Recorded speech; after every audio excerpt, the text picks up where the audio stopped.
এৰাম খাবহে সে কথা কোনে কহিবে স্বৰূপে যেন পক্ষী উৰয় পখাৰয় অনুৰূপে সেই মতে যত মান লৱে মোৰ মতি বৰ্ণাইবু কৃষ্ণৰ লীলা তুহুমাত সম্প্ৰতি পুংখানুপুংখকৈ সবিস্তাৰে কৃষ্ণ কথা কৈ কৈ শেষ কৰিব পৰা শক্তি এই পৃথিৱীত কাৰো নাই। যেনেকৈ এজনী চৰাই নিজৰ ডেউকাৰ শক্তি অনুসাৰে যিমানখিনি ওপৰলৈ উৰিব পাৰে সিমানখিনিলৈকেহে উৰিব, শক্তি থকালৈকেহে উৰিব, ঠিক তেনেকৈ সেই মতে যত মানে লৱে মোৰ মতি বৰ্ণাইবু কৃষ্ণৰ লীলা তুমাত সম্প্ৰতি। আমাৰো যিমানখিনি গুৰুৰ কৃপাত জ্ঞান হৈছে সেইখিনি তোমালোকৰ আগত প্ৰকাশ কৰিম। গতিকে তোমাৰ হবে নিজ কৃপা গুণে ধন্য হৈ আমাকো তোমাৰ হবৰ চৰণত এক কণিকা ঠাই দিবা। উপদেশ দিছে, গ্ৰাম্য কথা কথনে মলিন হুৱে বাণী তাক শুদ্ধ কৰো কৃষ্ণ কথা কব খানি।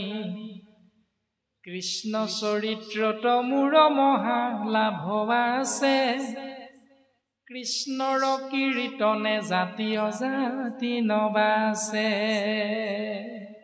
গাঁৱলীয়া শাক খোৱা ভাত খোৱা যাগ যজ্ঞ পূজা পাতল দান দক্ষিণা মুণ্ডন তিলনি আদি প্ৰত্যেকটো কথা আমি পাছত আলোচনা কৰিম দিয়া। এতিয়া সদ্যহতে সৰ্বপ্ৰথমে আমি কৃষ্ণ কথা আশ্ৰয় কৰিম। কিয় জানানে? কৃষ্ণ চৰিত্ৰত জীৱৰ মহা লাভ হয়। সেই লাভটো কি? কৃষ্ণৰ কীৰ্তনে জাতি অজাতি বাজ বিচাৰ নকৰে। কোনোবা এজনে যদি হৰে ৰাম হৰে কৃষ্ণ কৃষ্ণ কৃষ্ণ হৰে হৰে বুলি কৈ থাকে ডিমৌ চাৰিআলিটোতে, তেতিয়াহ'লে আপুনি আমি স্বাভাৱিকতে কৃষ্ণ বুলি অন্তৰৰ পৰা কৈ দিম। সেইজন কণা নে কোজা নে বোবা নে তেওঁ কোন সম্প্ৰদায়ৰ এইটো আমি বাজ বিচাৰ নকৰোঁ।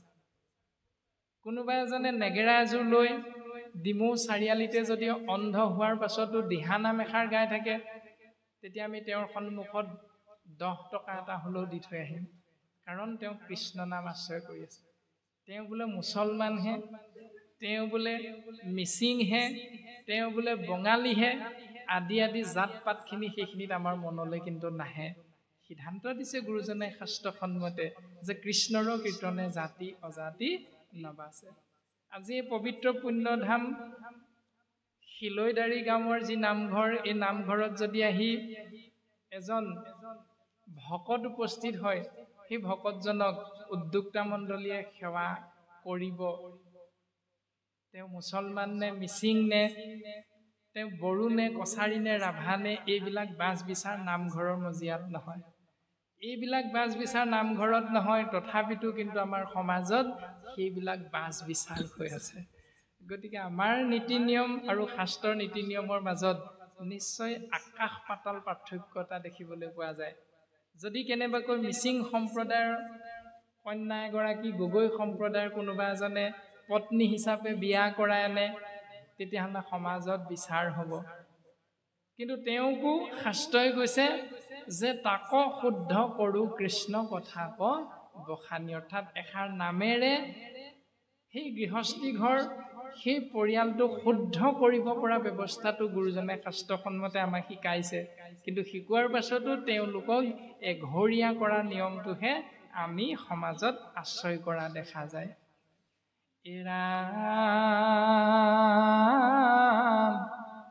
বৈকুণ্ঠৰ শাস্ত্ৰ ইটো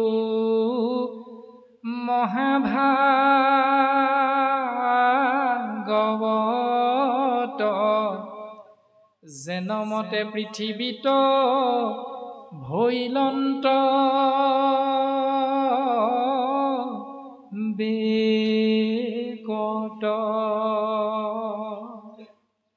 যিমতে কৰিলা শাস্ত্ৰ ব্যাসৰ বজানে প্ৰথমে হৰি কস্মৰি শুনা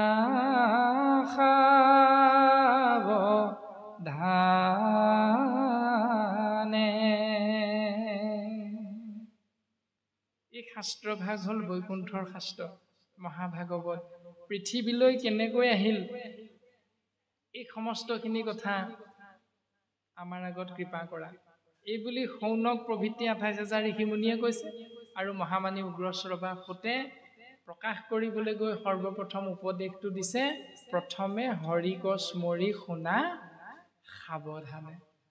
এতিয়া সাৱধানে শুনিবলৈ ক'লে, এতিয়া আমি সাৱধানে শুনিছো নাই এইটো আমি প্ৰত্যেকে নিজে নিজেহে বুজি পাম। বহি আছো নামঘৰত বৰ্তমান ঠিকেই, 2 বাজিবলৈ 10 মিনিটমান আছে। ঘৰত থাকোঁতে এই সময়তে লাল চাহ অকণ খোৱাৰ নিয়ম এটা আছে, অভ্যাস এটা আছে। এতিয়া ঘৰৰ অভ্যাসটো নামঘৰত বহি থাকোঁতে ঘৰলৈ মনত পৰিছে নাই এতিয়া চাহ পানী কণলে? যদি মনত পৰিছে তেতিয়াহ'লে আমি অসাৱধান হৈ আছো। শৰীৰটো নামঘৰত ঠিকে আছে, মনটো কিন্তু চাহকণত আছে। গতিকে এনে ধৰণে কায় বাক্য মন তিনিওটা বস্তু যদি অকলশৰীয়া হৈ যায় তেতিয়াই হ'ল অসাৱধান। তিনিওটা যদি এক হৈ থাকে তাকে কৈছে সাৱধান। বাক্য কৈছো কৃষ্ণ, মন আছে কৃষ্ণ, শৰীৰটো আছে গুৰুগৃহত ভকতৰ সংগত, তেতিয়াহ'লে ঠিকেই সাৱধান বুলি শাস্ত্ৰই কৈছে। এই নিয়মটো আমি যিমান পাৰোঁ পালন কৰিবলৈ চেষ্টা কৰিব লাগিব। আৰু এইটোকে উপদেশ 28,000 ঋষিমুনিৰ চৰণত মহামানী উগ্ৰশ্ৰৱা সুতে অৰ্পণ কৰিছে। আৰু পদচন্দই আমাক প্ৰকাশ কৰিছে, নাৰদৰ আগমনত অশান্ত ব্যাস ঋষি সচকিত, অৰ্থাৎ শান্ত। দিনে কপূৰ্বত পৰাশৰ সুত ঋষি বদৰিকাশ্ৰমত বাসন্ত ব্যাস বসি উগুল থুগুল মন নাহি সুখ শান্তি নপান্ত উপায় একো মনে গুণী গান্থি। এদিনাখন পৰাশৰ মুনিৰ পুত্ৰ ব্যাস ঋষিয়ে বদৰিকাশ্ৰমত আসনাধীষ্ঠ হৈ আছে। কেনেকৈ? উগুল থুগুল মনটো খেলি মেলি, স্থিৰ নহয়। নাহি সুখ শান্তি, সুখো নাই শান্তিও নাই। নপান্ত উপায় একো মনে গুণী গান্থি, মনেৰে ভাবিছে মোৰ দুখ কিয় হৈছে, মনেৰে ভাবিছে মোৰ খেলি মেলি অস্থিৰ কিয় হৈছে, কিন্তু একো উপায় বিচাৰি পোৱা নাই। ব্ৰহ্ম জ্ঞান চিন্তন্ত মনত নাহি সুখ নজানন্ত কৃষক মনত মিলৈ দুখ অধুমুখে আছে বসি হুয়া নিশবদ সেহি বেলা তৈতে আহি মিলিল নাৰদ। ব্ৰহ্ম জ্ঞান প্ৰাপ্ত বেদব্যাসৰ মনত কিন্তু সুখ নাই, শান্তি নাই।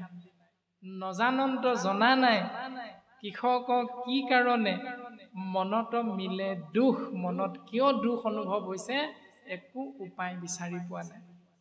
অধুমুখে আছে বসি শুয়া নিশবদ, মুখেৰে একো মাত বোল নকৰি কথা বতৰা নকৈ অধুমুখে অৰ্থাৎ আঁঠু দুটাৰ ওপৰত হাত দুখন দি হাত দুখনৰ থুতৰিটো লগাই এনেধৰণে কিবা এটা আমন জিমনকে চিন্তা কৰি আছে। সেই চিন্তাটো হ'ল যে কিয় মোৰ শান্তি নাই, সুখ নাই। এইটোকে ভাবি ভাবি বহি আছে, কিন্তু উত্তৰ উলিয়াব পৰা নাই। সেহি বেলা তৈতে আহি মিলিল নাৰদ, সেইখিনি সময়তে সেই স্থানতে আহি দেৱঋষি নাৰদ উপস্থিত হৈছে।